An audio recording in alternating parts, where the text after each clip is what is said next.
Hello everyone, welcome back to a brand new episode of the AVS show, coming straight to you from New York City.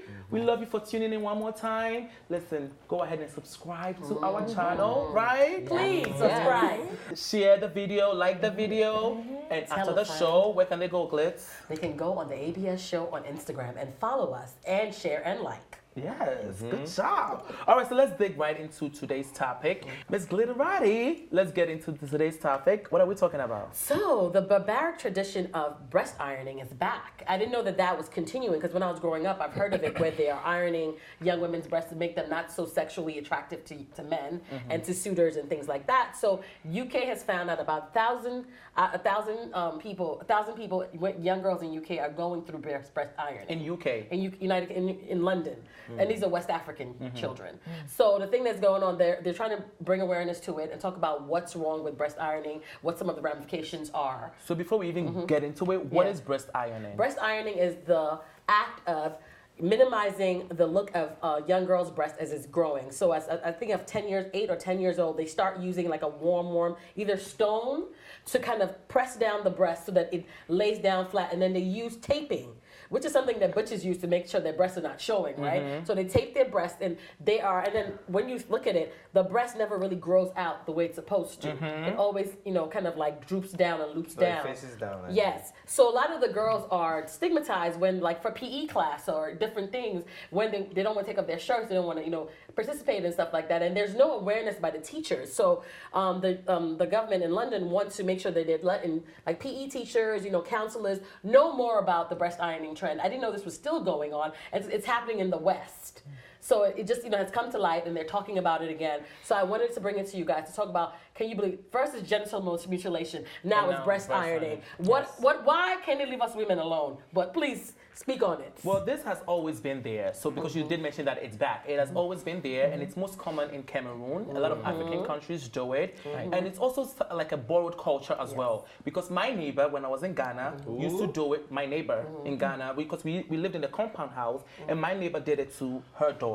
And the story is told to these little girls that it's done to protect them. It's done to protect them against, pedophiles, to these men, to these guys that look at these women, little girls as sexual beings. So it's done to suppress the breast from growing or delay it from growing. So I've seen it. I've seen them doing it. They use bandages, they use heart stones, they use tapoli, they use anything at all they can do to hit it, for it to go down. Hit it. To hit it. How do you feel about it? It's horrible. It's disgusting. It needs to stop right away because it will traumatize them for the rest of us. To think that in a world like this in the 21st century that the ignorance is still very high. Okay, fine, let's sound stupid. If you're trying to make the girl less attractive by covering her breasts and making it flat, what about the ones that have big behind? What are you going to do to it? So it doesn't even make sense. So to think of the, let's even focus on the negative impacts on the girls.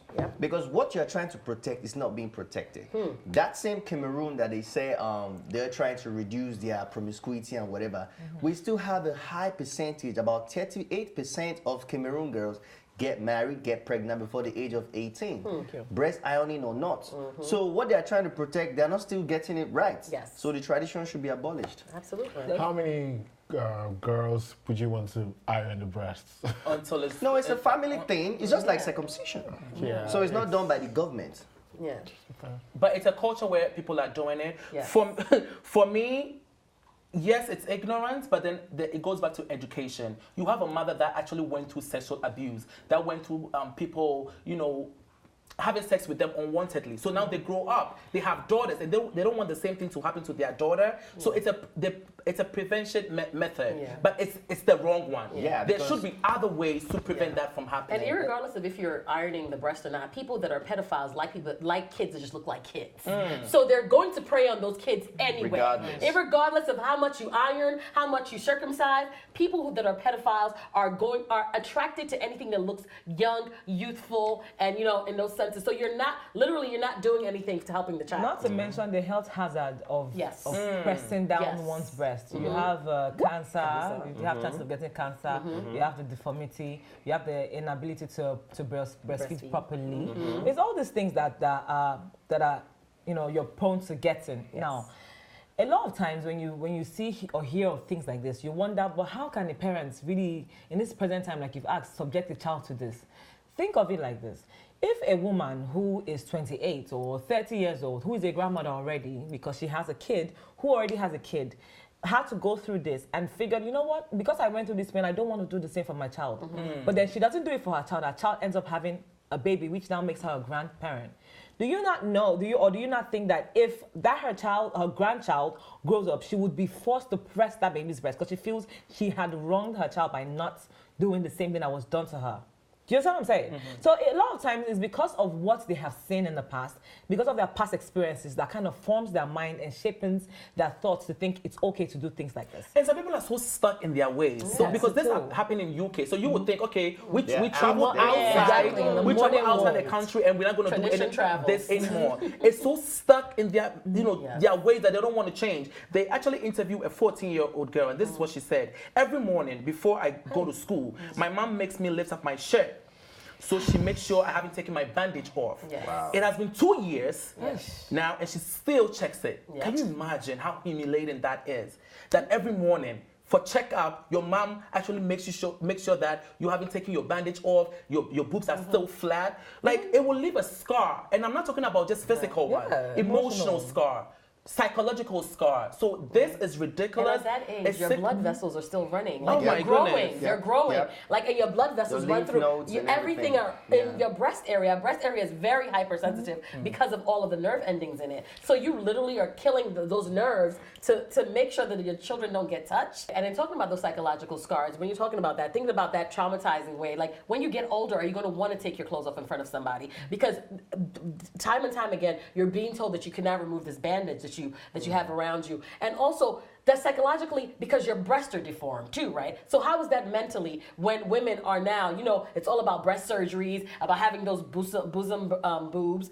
How does that, what is the ramification down the line for the young woman that goes through that? Yeah, and the worst part about it is that it makes the woman see herself as a tool while she's growing up, because they're putting a blame on her. Yes. They're trying to say, if you don't do this, you will get raped. If you don't do this, you get pregnant. If you don't do this, you will lose your youthful age and you become promiscuous. So the woman will have a psychological acceptance that she is to blame for her problems. Yes. And that is totally wrong.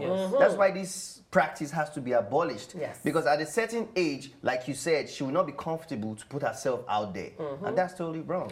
Even with the whole, practice, pedophilia is still not contained. Rape is still not contained. Where is the headway? So the thing is, they should start, talking to these girls. The parents have a lot of work to do to start talking to these girls. The parents? Are the ones doing it.